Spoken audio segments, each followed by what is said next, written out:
Come on, babe, why don't we paint the town? Welcome to Watch Mojo.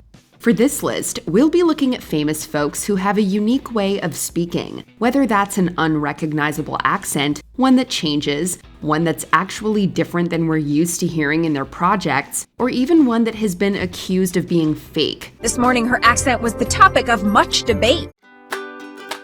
Anya Taylor-Joy. This actress's talent is undeniable, but her voice is incredibly hard to pin down. This is actually a true story, and it's pretty cuckoo bananas. She was born in Florida, but raised in both Buenos Aires and London. Her father is Argentine, and her mother Zambian. Furthermore, she has donned a variety of accents for her roles, like Old English in The Witch, American in The Menu, and even Slavic in The Northman. As for her real voice, it's some kind of combination between English and American. Indeed, Taylor-Joy lived in London for most of her young life, so her accent is primarily English. However, there's also a strong hint of American laying just below the surface, and it creeps in every now and again. And I landed in New York and I was like, nope, this is different. Lauren Cohan.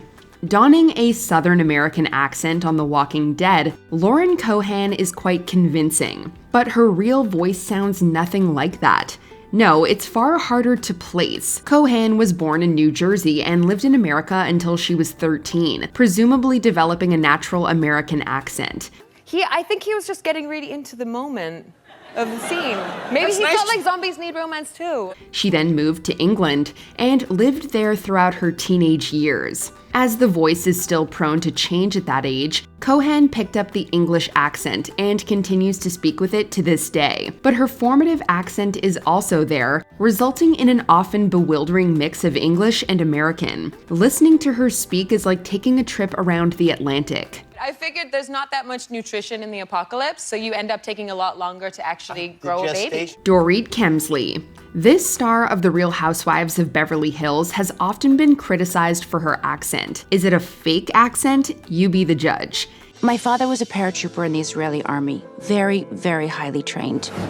And he taught us a lot of valuable lessons growing up. Kemsley was born and raised in Connecticut, even attending that state's Quinnipiac University. Yet many people claim that she does not have an Eastern American accent. Fans have questioned the nature of her accent online, and Kelly Dodd of The Real Housewives of Orange County has publicly made fun of it. She's born and raised in Woodbridge, it's like New Haven, Connecticut. Yeah, and this is how we talk collectively. If you ask them, Kemsley is faking, or at least exaggerating it. Some even point to a 2013 fashion show where she supposedly sounds different.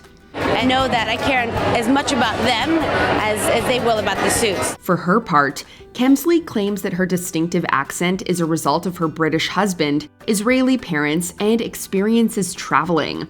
Gwyneth Paltrow. To this day, Gwyneth Paltrow speaks with a clear American accent, having lived much of her life there. I remember when I was pregnant with Apple just really Wanting apples? You know, funnily enough, I did. I wanted apples, yogurt, Swiss cheese, and Baskin-Robbins Jamocha almond fudge ice cream. That's all I wanted. But being married to a British man seemingly did some interesting things to her vocabulary. In 2003, Paltrow famously tied the knot with her now ex, Coldplay frontman Chris Martin. The two were married for over a decade, started a family, and at one point, they settled overseas in Europe. As such, Paltrow picked up a few British mannerisms over the years, like saying mum instead of mom. The accent became so pronounced during her marriage to Martin that some actually wondered whether it was fake. Naomi Watts. The argument continues, am I British, am I Australian? Naomi Watts moved around the UK throughout much of her childhood. She was born in Kent and later moved to both North Wales and Suffolk. She even reportedly told Interview magazine in 2001 that, quote, wherever she moved, she would adapt and pick up the regional accent. This was probably even more noticeable when Watts was a teenager, because she and her family relocated to Sydney, Australia. Naturally, she feels connected to all the places she's lived in different ways. Chocky Bicky, can I have a chocolate biscuit? Obs. As you can imagine, all this moving around resulted in a very hard-to-place accent, sounding like some Lynchian amalgamation of English and Australian. Thank you, everyone. This has been a few moments of Aussie and British slang, and I hope this ends the ongoing debate. Liam Payne. Liam Payne was born and raised in Wolverhampton and rose to fame as a member of one of the most famous English boy bands in history. And if you want me to, let's make a move, yeah! So his accent should point in one direction, but fans aren't so sure. There have been numerous occasions where Payne's accent has been questioned, including this Good Morning Britain interview. Payne was asked about the Will Smith Oscars slapping incident, and his answer came out with a slew of different accents that had viewers hilariously perplexed. Even funnier is the fact that Payne didn't really have an answer for it. I don't have a dog in this fight. There were 3 losers in this fight. And what happened is very sad. I hope everybody's okay. He reportedly claimed on Instagram Live that he had been drinking, and that a number of different accents just sort of came out. Nadine Coyle. Hailing from Derry in Northern Ireland, Nadine Coyle found success with Girls Aloud, a girl group that landed 20 straight top 10 singles in the UK. Coyle still carries a pronounced Irish accent, but as anyone who watched Derry Girls knows, it's not nearly as strong as it could be. She's gone too far this time, Mommy. I mean, what next? We'll catch her trying on me knickers. Don't say knickers in front of your father. That's likely due to her extended time living in California. Coyle moved to Los Angeles when she was about 21 years old and resided there for nearly a decade, often traveling between the two places. She eventually moved back to her native country in 2015, taking an auditory reminder of her time overseas with her. We'd forget simple things like, I remember we couldn't remember the word for table. You're like, what is that? Put it on the... and we couldn't remember what it was. Elizabeth Taylor. Few names scream classic Hollywood quite like Elizabeth Taylor. That's funny considering Taylor was actually born in England and remained there until she was 7 years old. In 1939, Taylor, a dual citizen, moved to California with her family in order to escape the escalating political tensions that were occurring in Europe. She quickly found work as an actress and appeared in a movie called There's One Born Every Minute.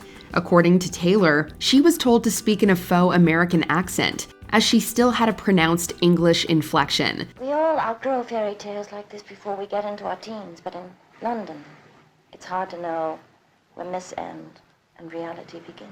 She ultimately carried something of a transatlantic type accent into her adult life, confusing millions around the world. I do not want a great new alliance with Rome.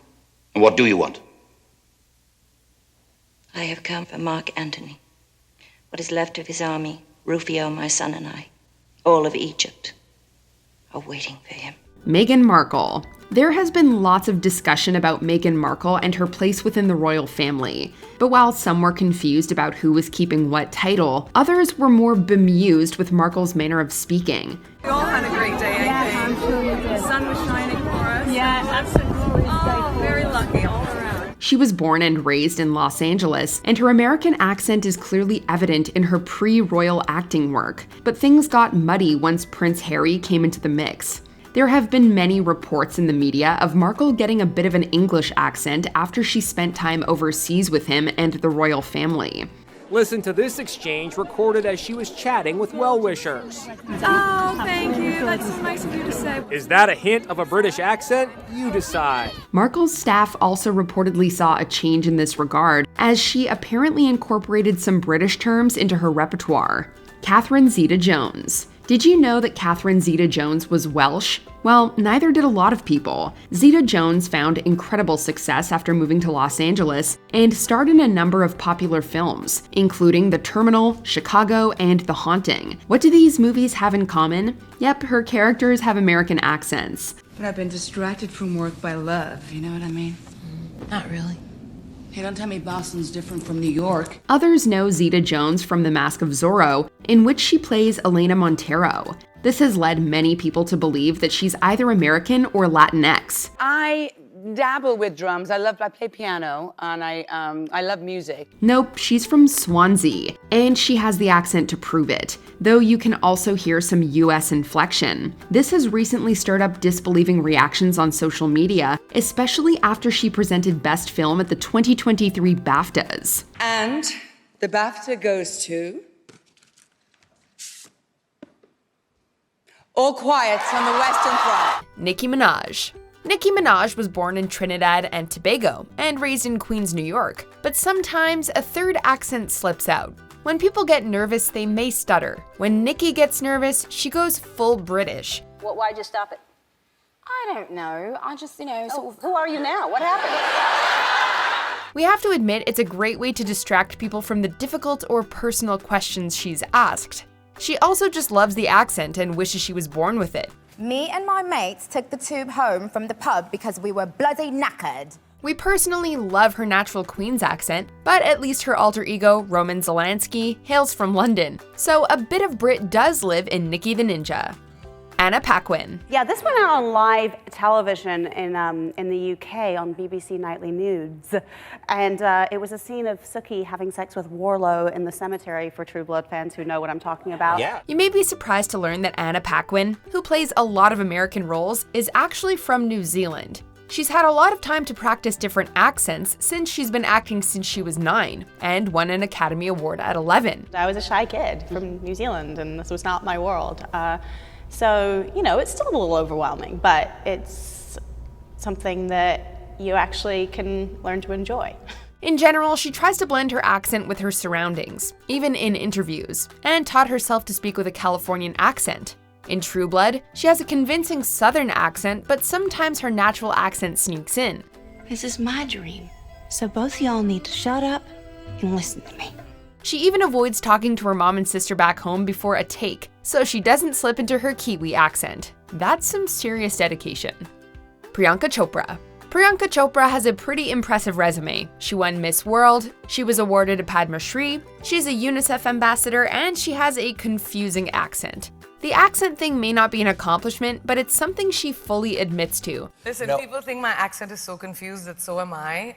I'm not sure anymore what it is. She hails from India, but her dad was in the military, so they moved around a lot. When she was 13, she moved to the United States, where she once again moved around the country. With all this moving, her accent never settled, leaving her with this amazing global accent that has shifted and evolved with her experiences. My mom's side, like their brothers, sisters, cousins, kids, it's like a whole thing. Right. Portia de Rossi. Usually Australian accents are very distinct, but Portia, who was born down under, has been living in the United States so long that her accent has significantly faded. Why have you come back down under for your latest project? Well, I loved the script, Now Add Honey, so much. It not only faded, but for a while she actually lost it, and even lost an Australian acting role because her accent wasn't strong enough. Luckily, she redeemed herself in 2015 with her role in Now Add Honey, where she got to relearn her natural accent. God, Caroline, you're getting old. She still uses her American in everyday life in interviews, like when she's interviewed by her wife Ellen DeGeneres, but at least she can bring back her Aussie when she needs to. And it was so hard, too, because she's really observant, not nosy, just observant. Jillian Anderson. What I find fantastic is any notion that there are answers beyond the realm of science. Poor Jillian has got a lot of criticism over her seemingly fake British accent. She may have been born in Chicago, Illinois, but she spent a lot of her childhood in London. That's where she lived and where she was schooled until her family moved back to the US when she was 11. I feel I'm very comfortable here. It feels like home. But ultimately, I think part of my body knows that I am American. Yeah. Because of this, Jillian actually has 2 accents that she can shift between, a useful skill for an actress. This is why she sounds English in a BBC interview one second, then perfectly American the next. It takes forever between every single take. We'd have to stand there and blow dry my hair again. Both accents are just who she is, so haters back off. Ryan Gosling. I think it was very helpful to grow up in Canada or in a small town. Ryan Gosling was born and raised in London, Ontario, but he sounds like someone straight out of Brooklyn. Apparently, he decided at a young age to change his accent to sound tougher. Who said Canadian accents aren't tough, eh? It's like an angel pouring honey in your ear. We're working on our harmonies right now. Are you serious? Yeah. Go for it. He was inspired by legendary actor Marlon Brando, who really was the epitome of masculinity in Hollywood's golden age. Gosling said that he's been using the fake accent for so long that it's no longer fake. Gosling has had no problems with success, and maybe his accent gave him an extra edge. Going through this story make you want to renounce your Canadian citizenship and become an American? It's hard not to feel patriotic. Yeah, right. Johnny Depp. Stop blowing holes in my ship! Johnny has played a lot of different characters throughout his career, with dozens of credits to his name as an actor, and oh so many accents. Depp may have been born in Kentucky, but he never seems to speak with the same accent twice, and there is a reason behind it. Depp has admitted that he likes to escape behind his accents and his characters because he doesn't want to be himself. Do you prefer that? Well, the last thing I want to look like is myself, you know? He has purposely morphed his voice over the years to the point where he doesn't know his own accent. He's basically become a caricature of himself. Is that a crime? Is that a crime? Seriously. Audrey Hepburn. This golden age actress has an accent that's all her own. She was born in Belgium, but she moved a lot throughout her life between America, England, Switzerland, and more. How kind of you to let me come. How kind of you to let me come. This already gave her a unique accent, but she also spoke a whopping 5 languages fluently. Wait, there's more. She also took elocution lessons from fellow actor Felix Aylmer. These lessons focused on diction, just like in My Fair Lady, which is why Audrey spoke like such a proper Disney princess. The rain's very important because that's when Paris smells its sweetest. Clearly, the lessons paid off, and she became one of the most influential actresses of all time. Lindsay Lohan. Why don't I know you? I'm new. I just moved here from Africa. Lindsay was born and raised in New York, but you wouldn't always know it based on her accent. She's been known to irregularly speak with a French-ish accent, which needless to say has left folks confused. The actress told the Daily Mail that she's been learning a lot of different languages, including French, which is why her accent has changed. I'm kind, but it's my name, so I have to protect myself. So I don't want anybody overstepping me. Many people don't buy this excuse, since she constantly shifts between her American accent and her other accent. She even named her own accent the Lee Lohan, a unique name for a unique accent. Well, I did a play in London called Speed the Plow. Then I did Sick Note, which is on Netflix now, actually. And then I opened Athens nightclub. Before we continue, be sure to subscribe to our channel and ring the bell to get notified about our latest videos. You have the option to be notified for occasional videos or all of them. If you're on your phone, make sure you go into your settings and switch on notifications. Madonna. I didn't hurt my butt, I hurt my head. Oh. Would she be Madonna if she didn't pull stunts like this? The Queen of Pop was born and raised in Michigan, but when she married her British hubby Guy Ritchie, she inherited a new accent. Why is everyone so obsessed? She moved to jolly old London and almost immediately started talking with a noticeable London accent. According to a spokeswoman, Madonna also went through a lot of vocal coaching for her role in Evita, where she plays an Argentinian, which also affected her speech. Your act hasn't changed much. Neither has yours. Hey, it may be a confusing blend, but Madonna always makes it work. Did you enjoy this video? Check out these other clips from WatchMojo and be sure to subscribe and ring the bell to be notified about our latest videos.